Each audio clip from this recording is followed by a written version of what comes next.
Hello and welcome to this installment of the Flexabed service video series. In this video, you will learn how to both install and remove a control box for your Flexabed. The only tool you will need to remove or install your Flexabed control box is a flathead screwdriver.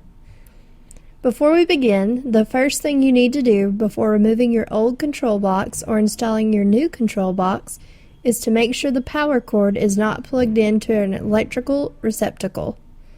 You can plug the power cord in after you have finished removing or installing your control box. First, let's discuss what a control box looks like and what functions it performs on your bed. Pictured here is a Flexabed control box. The control box serves as the brain or the computer, as all the power and communications with the motors moves through the control box. The control box should always be attached to your head motor as seen here. Your control box will have a power cord that supplies electricity from your wall outlet. There are 5 ports on each control box. Each port does not necessarily have a wire plugged into it. Depending on your bed's configuration, it may have as little as 2 ports with wires plugged in, or all 5 ports may have wires plugged in. The easiest way to find your control box is to follow the wires.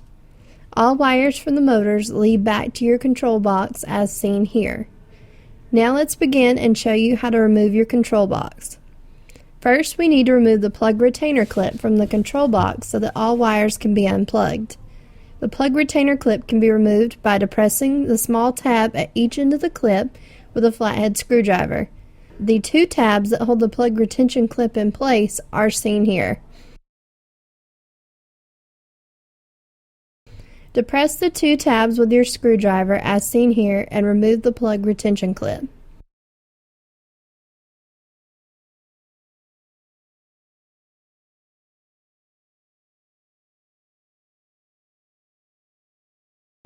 With the plug retention clip now removed, you should be able to easily remove each plug from the ports in the control box. Be sure to pay attention as to which plug you are removing and the associated port it was plugged into. This information will be helpful when you are ready to plug the wires back into your new control box. Now that all the plugs have been removed from the control box, you need to remove the C-clamp that holds the control box in place and connects it to the head motor. The C-clamp snaps into the top and bottom of the control box. To remove the C-clamp, simply use your hand to unsnap the clamp from the control box as seen here. With the C-clamp removed, you should now be able to slide the control box off of the head motor. The final step in removing your control box is to remove the power cord. The power cord can be removed by depressing the small red button seen here with a flathead screwdriver. Once the red button has been depressed, you should be able to remove the power cord.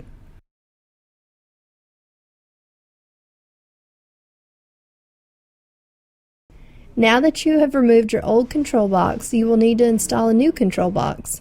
Before you begin, please make sure that your power cord is not plugged into an electrical receptacle. The power cord should be plugged in after you have completely finished installing the control box. The first step in installing your new control box is to insert the electrical plug into the control box as seen here. Again, do not plug the cord into your wall receptacle until you have completely finished installing the new control box. Next, slide the control box back onto the head motor. You will notice the grooves in the control box should slide over the raised tracks on the cylinder of the head motor as denoted by these red arrows. Place the control box on the tracks as seen here and slide it all the way in. In order to secure the control box to the head motor, reattach the C-clamp to the top and bottom of the control box.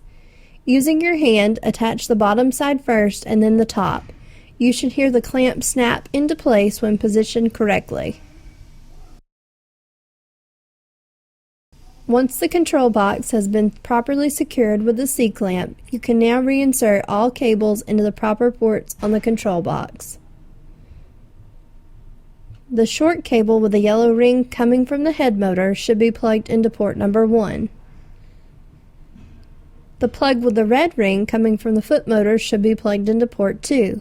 If you have a bed equipped with a high-low motor, The motor with the red plug coming from the high-low motor should be plugged into port 3.